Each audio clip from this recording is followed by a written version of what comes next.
All right, for more on this now, I'm joined by Jonathan Katz in Washington. He is a foreign policy analyst with the German Marshall Fund. Jonathan, it's good to see you again.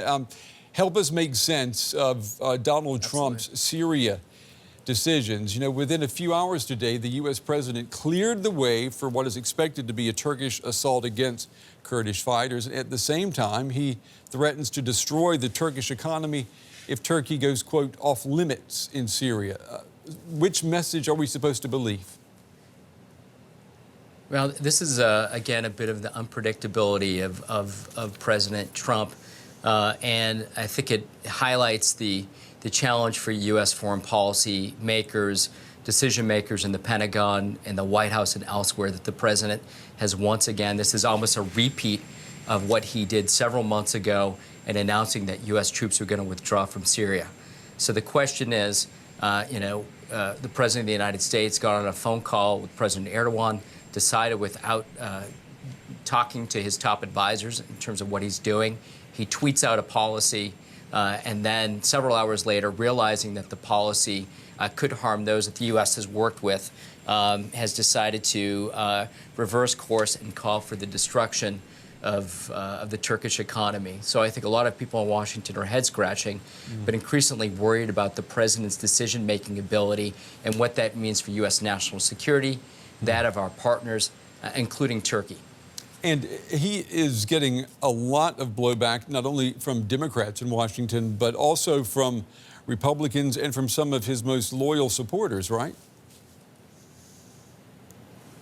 Yeah.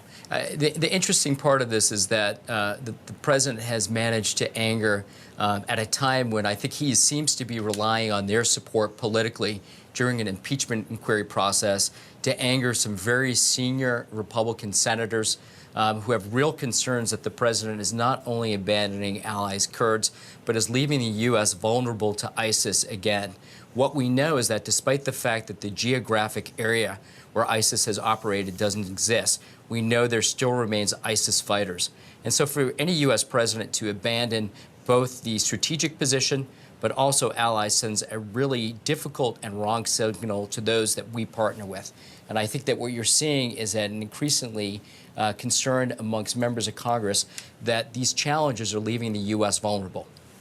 And Jonathan, you know, since everyone now is talking about the president's conversations that he has with other heads of state, we know he talked with the Turkish president last night.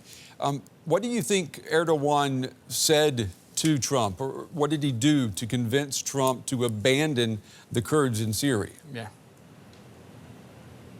Well, first of all, I think everybody wants to see the transcripts of the conversation between President Trump and President Erdogan.